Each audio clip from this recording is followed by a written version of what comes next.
우리 주 예수 그리스도의 하나님 아버지께 찬양을 드립시다.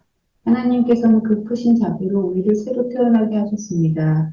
그리하여 그는 죽은 사람들 가운데서 예수 그리스도가 부활하심으로 말미암아 우리로 하여금 산 소망을 갖게 해주셨으며 썩지 않고 더러워지지 않고 낡아 없어지지 않는 유산을 물려받게 하셨습니다. 이 유산은 여러분을 위하여 하늘에 간직되어 있습니다.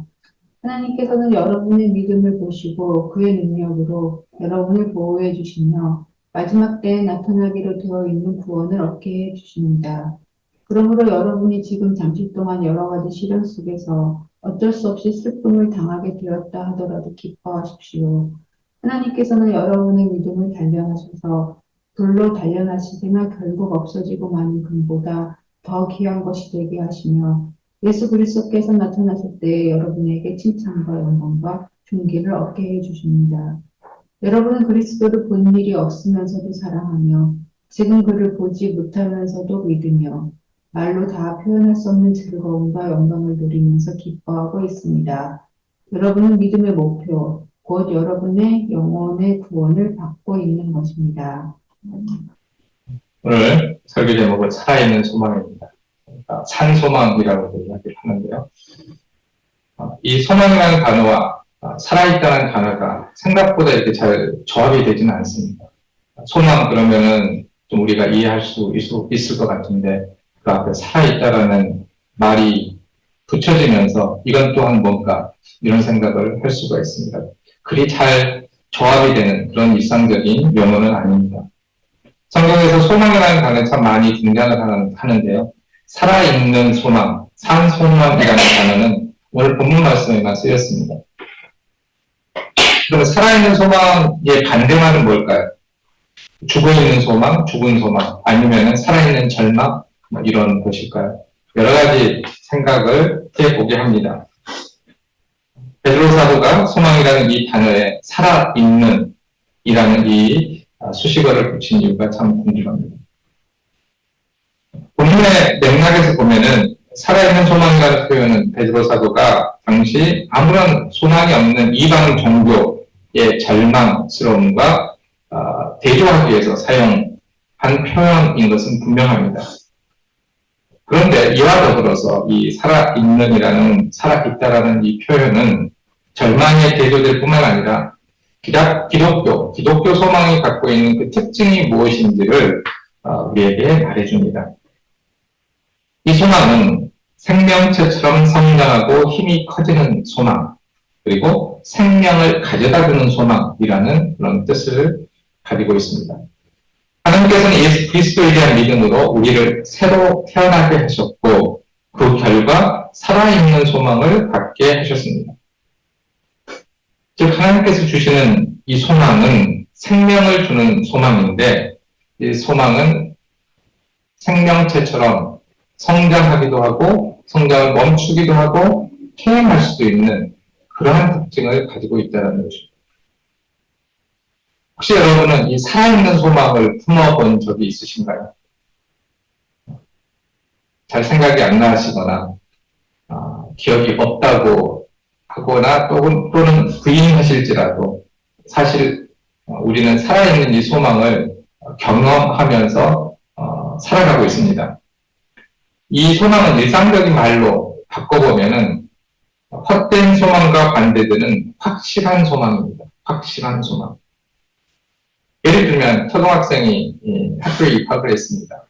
그러면은 대부분의 학생들은 6년 뒤에 이 초등학교를 잘 졸업할 것이라는 소망을 갖죠. 그런데 이 소망은 너무 확실해서 아이들은 이걸 소망이라고 표현하지도 않습니다. 그만큼 확실한 그런 소망이죠. 왜냐하면 초등학교에서는 거의 특별한 일이 없습니다. 학제가 없기 때문에 그렇습니다. 본문에서 말하는 살아있는 소망은 이런 확실한 소망을 의미합니다. 따라서 비록 소망의 시련은 나중에 확인하고 볼 것이지만 그것이 너무나 확실하기 때문에 소망이 실현될 기쁨을 지금부터 누릴 수 있는 그런 소망입니다. 졸업했다라고 느끼기보다는 그렇게 느낄 수도 있겠지만 졸업하지 못할 것이라는 그런 두려움을 갖지 않는 것, 이것이 미리 누리는 소망이라고 말할 수 있습니다. 베드로 사도는 그렇다면 이 살아있는 소망을 누구에게 갖도록 권면을 했을까요?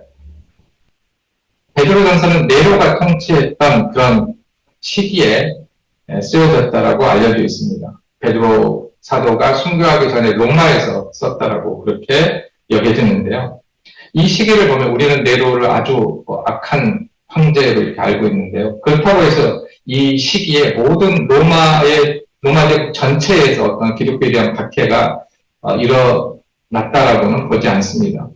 일정한 특정한 지역에서 박해가 일어났는데요. 베드로 사도는 이 박해 지역 가운데 있는 박해를 받고 있었던 한 지역의 그리스도인들에게 편지를 보냈습니다. 베드로전서 1장을 보면 그곳이 지금 터키의 북쪽 지방에 속하는 본도, 갈라디아, 갑바도기아, 아시아와 비두니아 지역임을 알 수 있습니다. 아시아는 지금 대륙의 이름이지만 당시에는 터키의 한 지역의 그런 지역 이름이었습니다. 이 지역 교회에는 유대인 그리스도인도 있었지만 다수는 이방인 그리스도인들이었습니다. 베드로는 편지를 통해 그들이 박해를 받고 있는 동안 믿음 안에서 인내하며 소망으로 충만해서 살기를 권면하고 있습니다. 그는 예수 그리스도의 삶이 성도들의 삶의 본보기라고 말하면서 예수 그리스도가 고난을 당하신 뒤에 영광에 들어가신 것처럼 그를 믿는 이들도 지금은 고난을 받지만 고난이 끝나면 영광 가운데서 높임을 받게 될 것이라고 말합니다. 우리는 이 말을 들으면 큰 감동이 마음속으로 안 느껴지잖아요. 근데 당시에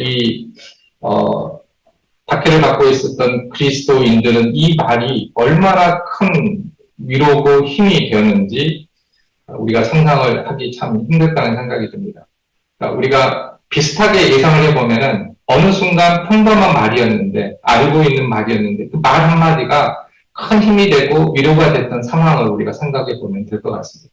그러니까 우리가 성경을 읽고 또 말씀을 들으면서 함께 우리가 해야 될 것은 지난 시간에도 말씀드렸지만 상상력을 발휘해서 그 상황으로 우리가 들어가 보는 것, 그런 방식으로 하나님의 말씀의 어떠한 힘과 중요성을 우리가 느끼는 게 필요하다는 그런 생각이 듭니다.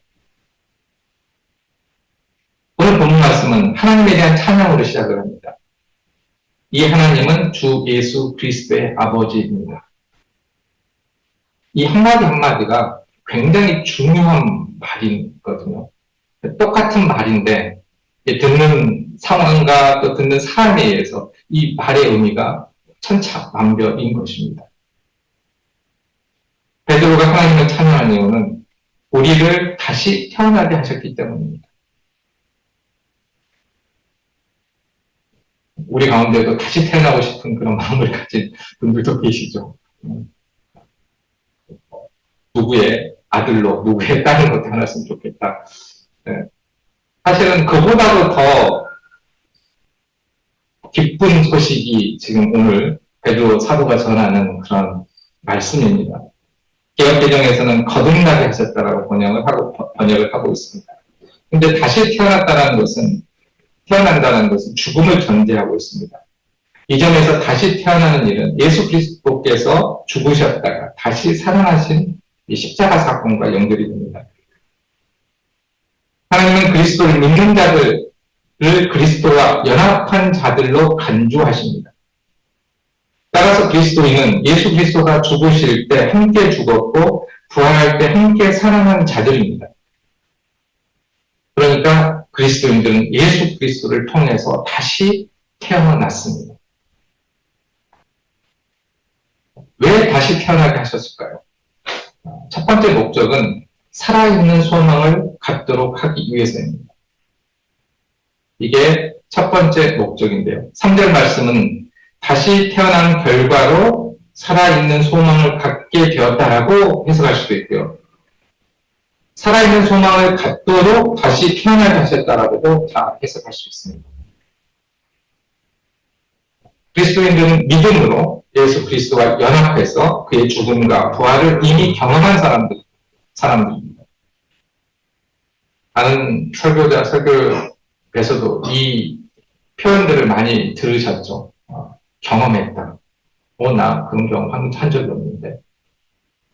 예수 그리스도와 죽었다, 함께 죽었다, 다시 살아났다. 이런 표현들을 우리는 그냥 신학적인 아니면 어떤 상징적인 표현이라고 이해하고 그냥 넘어가는 경우가 많이 있습니다. 그런데 이 경험은 상징적이면서도 실제적인 경험입니다. 우리는 예수 그리스도를 구원자로 믿을 때, 그리고 그 믿음의 근거에서 세례를 받을 때, 아주 오래된 경험이지만 세례를 받을 때 그의 죽으심과 부활에 참여해서 죄에 대해서는 죽어도 부활할 것임을 경험한 것입니다. 우리가 참된 믿음의 고백과 이 세례를 어떻게 이해하는가가 참 중요한데, 학교 졸업장과도 같은 것 같습니다. 우리가 학교를 졸업할 때 이 큰 감회나 감정이 늘 있는 건 아니죠. 큰 내가 감정이나 특별한 어떤 경험이 없다라고 해도 졸업장을 받으면 졸업한 것입니다. 졸업을 경험한 것이죠. 물론 졸업장을 저장할 수도 있고 그럴 수도 있지만 정상적이라면은 어쨌든 졸업을 경험한 것입니다. 졸업은 우리의 감회나 감정이 아니라 졸업장이라는 증명서가 보증해 줍니다. 그러니까 우리가 고백하는 예수 그리스도에 대한 그 믿음의 고백과 거기에 근거한 세례가 올바르다면 우리는 예수 그리스도의 죽음과 부활을 경험했다라고 말할 수 있는 것이죠. 우리가 어떤 신비한 체험을 하지 못했다고 하더라고요. 이런 의미에서 그리스도인이 갖는 부활에 대한 소망은 살아있는 소망입니다. 이미 경험했기 때문에 의심할 여지가 전혀 없는 확실한 소망입니다. 그리고 확실하기 때문에 오늘을 살며 부활의 기쁨을 누릴 수 있는 그런 소망입니다. 다 의시나요? 좀. 우리가 자꾸 힘들고 어려울수록 손에 잡히는 것, 눈에 보이는 것, 이런 것들을 찾는 것 같아요. 근데 그것들이 우리의 믿음을 더할 수도 있지만 어느 순간에는 우리의 믿음을 잘못된 곳으로 인도할 수 있다는 사실을 우리는 기억해야 됩니다. 그렇기 때문에 우리가 늘 하나님의 말씀, 이 말씀, 약속, 언약 이런 거에 우리의 믿음이 근거해야 된다라고 이야기하는 이유가 있습니다. 그래야 흔들리지 않는다는 것이죠. 왜냐하면 스스로 우리는 우리의 믿음에 대해서 의심하게 되고 흔들리게 되고 그렇기 때문에 그렇습니다. 둘째로 그리스도인들은 부활로 인해서 얻게 될 하늘의 유산을 위해서 다시 태어났습니다. 이 유산은 하늘에 간직되어 있어서 썩지 않고 더러워지지 않고 낡아 없어지지 않은 것입니다. 예수 그리스도를 통해서 얻었기 때문입니다. 같은 말을요, 3장 7절에서는 생명의 은혜라고 이야기를 하고요. 3장 9절에서는 축복이라고 이야기하고 1장 5절에서는 이것을 구원이라고 말합니다. 구약성경에서 이스라엘 백성들이 유업으로 뭘 받았죠? 땅을 받았습니다. 그리고 선택받은 하나님의 백성이라는 그런 지위를 받았습니다. 하지만 이 유업은 이방 민족에 의해서 해를 입기도 했고 빼앗기기도 했습니다. 이 땅에 간직된 유업이기 때문입니다. 지금 우리가 받는 유업도 마찬가지입니다. 그게 무엇이 됐든 건강이든 지위든 재산이든 잃을 수도 있고 빼앗길 수도 있습니다. 사람들은 자신이 뭔가를 만들어서 쌓아서 후세에 남겨주면은 그게 계속 쌓여간다라고 생각을 하지만 쌓여간 게 아닌 거죠. 남겨진 게 아닌 거죠. 개인의 입장에서 보면은 잃어버리는 것입니다. 남아있지 않는 것이 되는 것이죠. 하지만 예수 그리스도를 믿어서 새롭게 하나님의 백성이 된 성도들에게는 하늘에 간직된 유업을 주셨습니다. 하나님께서 이걸 간직하고 계시기 때문에 아무도 뺏을 수 없다는 것입니다. 이런 사실을 어떻게 논리적으로 우리가 받아들일 수 있겠습니까? 하나님의 약속을 믿지 않으면 받아들일 수 없는 것이죠. 하나님께서 간직하시는 유업, 즉 생명의 은혜와 축복과 구원은 마지막 때에 성도들에게 주어집니다. 그런데 5절 말씀을 보면 각 성도들이 믿음만 있으면 이 유업을 얻을 때까지 하나님께서 그의 능력으로 성도를 지키겠다고 약속하십니다. 베드로는 3절에서 5절 말씀까지 그리스도인이 갖는 소망과 유업이 확실하게 보장된 것임을 전하고 있습니다. 이에 대한 믿음이 있어야 비로소 오늘을 살아가는 그리스도인들은 이 미래에 성취될 소원이 이미 성취된 것으로 여기고 기뻐할 수 있습니다. 그리고 이미 유업을 받은 것처럼 기뻐하며 살 수 있습니다. 우리는 부활할 사람처럼 구원을 받은 사람처럼 살 수 있습니다. 요즘 이렇게 아이들에게 예수님을 만나고 싶냐, BTS를 만나고 싶냐 그러면은 BTS를 만나고 싶다라고 대답할 사람들이 많을 것 같아요.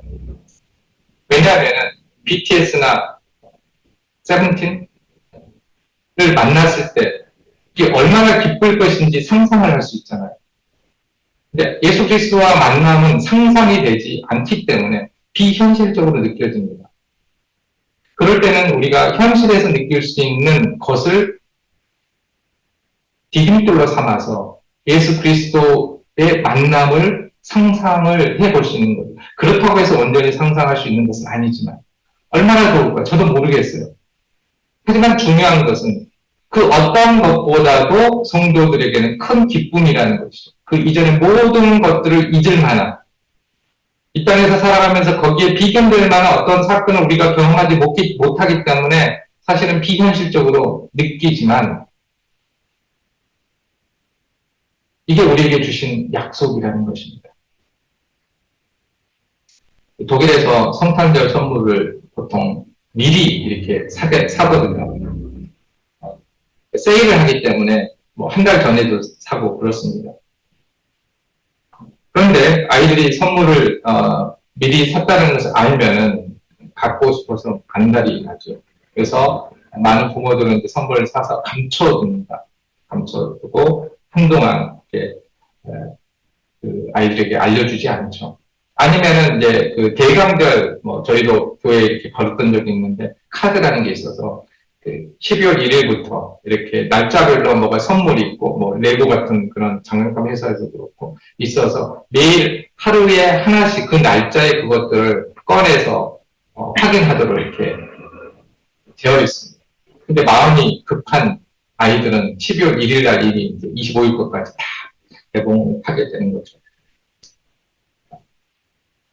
미리 이제 뭐 집안에도 성탄절 트리를 만들고 그 안에 어쨌든 선물을 미리 싸두고 뭐 일주일이나 2주일 전에 이렇게 계속 성탄절 날 개봉하기를 기다립니다.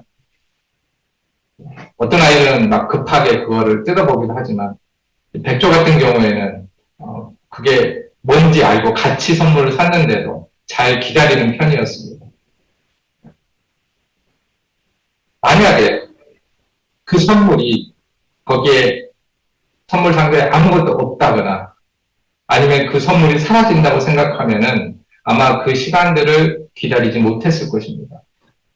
25일 날 그걸 확인하겠지만 기다리는 시간에 그 기쁨이 있는 것이죠. 그 기쁨을 함께, 왜냐하면 선물이 있다는 것을 확실하기 때문에 내가 아직 그걸 개봉하지 않았지만 내가 받을 것임에 확실하기 때문에 그 기다리는 시간 동안 기뻐할 수 있다는 것입니다. 하나님께서 우리를 다시 태어나게 하셔서 주신 소망과 하늘의 유업에 대한 태도도 이 확신과 무관하지 않습니다. 확신이 있어야지 누릴 수 있는 것입니다. 6절, 7절 말씀은 예수 그리스도의 죽음과 부활을 통해 주어진 소망과 유업에 대한 확신이 없다면 받아들이기 힘든 말씀입니다.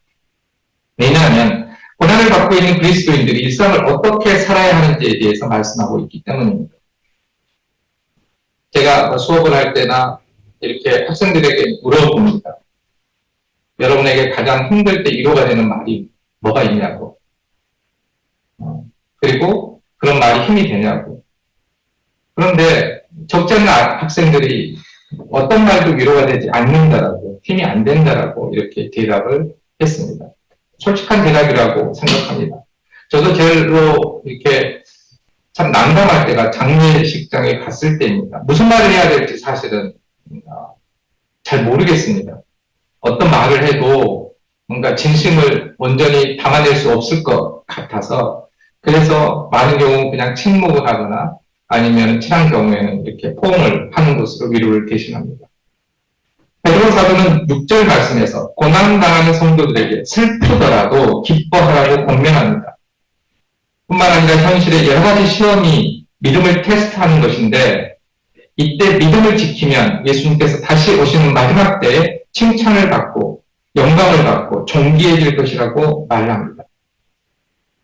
앞서 3절에서 5절까지에서 말했던 부활 소망과 유업에 대한 확신이 없으면 베드로의 이 말은 현재의 어떤 불행을 합리화하거나 사람들의 불행에 대해서 전혀 공감하지 못하는 그러한 태도라고 볼 수 있습니다. 공감 능력이 제로인 그런 태도죠. 힘든데 그걸 해결해 줄 생각을 하지 않고 소망을 가지십시오. 얼마나 공허한 말처럼 들리겠습니까? 그리고 베드로 자신도 로마에서 고난을 받고 있는 상황에서 편지를 썼다고 하더라도 베드로와 같이 저명한 사도나 그렇게 할 수 있지 익명의 그리스도인들은 할 수 없다라고 생각할 수 있습니다. 하지만 베드로는 믿음으로 세상의 마지막이 어떻게 될지 잘 알고 있었습니다.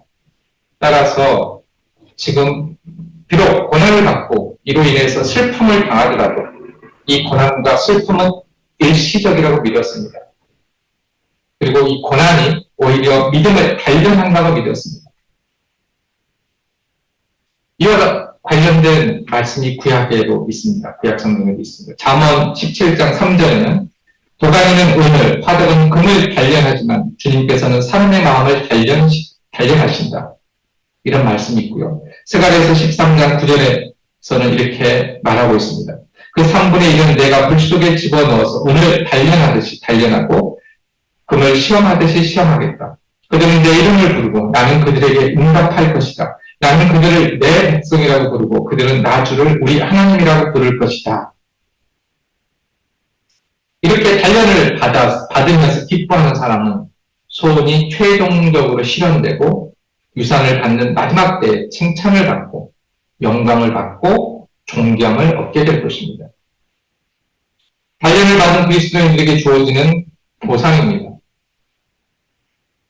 8절 9절 말씀은 두 가지 버전으로 우리가 읽을 수가 있습니다. 먼저 직설법으로 우리가 이 말씀을 이해할 수 있습니다. 여러분은 그를 보지 못했음에도 그를 사랑하고 여러분이 지금 그를 보고 있지 않으면서도 그를 믿으며 말할 수 없고 영광스러운 기쁨을 누립니다. 그리하여 여러분은 여러분의 믿음의 목표인 영혼의 구원에 이릅니다.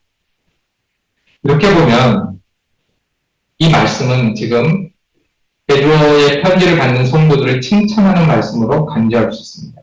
개역개정과 세번역 성경 모두 이렇게 번역을 했습니다. 여기서 성도들이 칭찬을 받는 이유는 보지 않고도 하나님을 사랑하고 하나님을 믿고 영광스러운 기쁨을 누리고 있기 때문입니다. 그래서 영혼의 구원이 이르렀기 때문입니다. 하지만 이 본문은 또한 문법적으로 명령문으로 또한 이해할 수 있습니다. 상태가 똑같습니다. 그렇게 한번 읽어보면요. 훨씬 더 우리에게 도전적으로 들립니다. 여러분은 그를 보지 못했음에도 그를 사랑하십시오.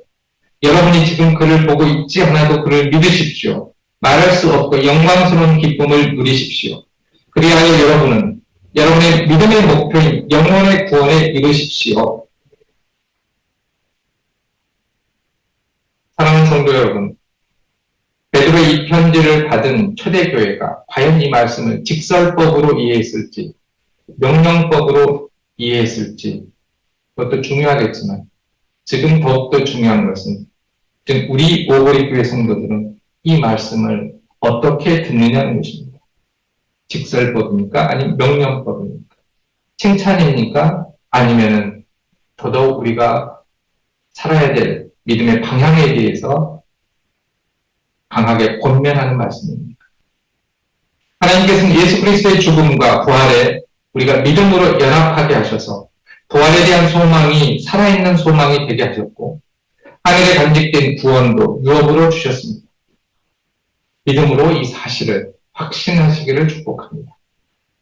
그리고 이 확신의 근거에서 잠시 동안 우리가 경험하게 될 슬픔을 잘 견뎌내시기를 축복합니다. 마지막으로 하나님을 보지 못해도 그를 사랑하고 그를 믿고 부활과 구원에 대한 확신으로 기뻐하며 사셔서 주님 오시는 날 칭찬과 영광과 존귀 받으시기를 주님의 이름으로 축복합니다.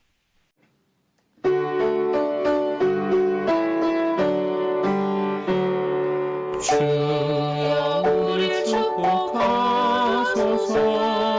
당신의 평화를 주소서. 우리 위에 주의 손으로 주여 잡아주소서.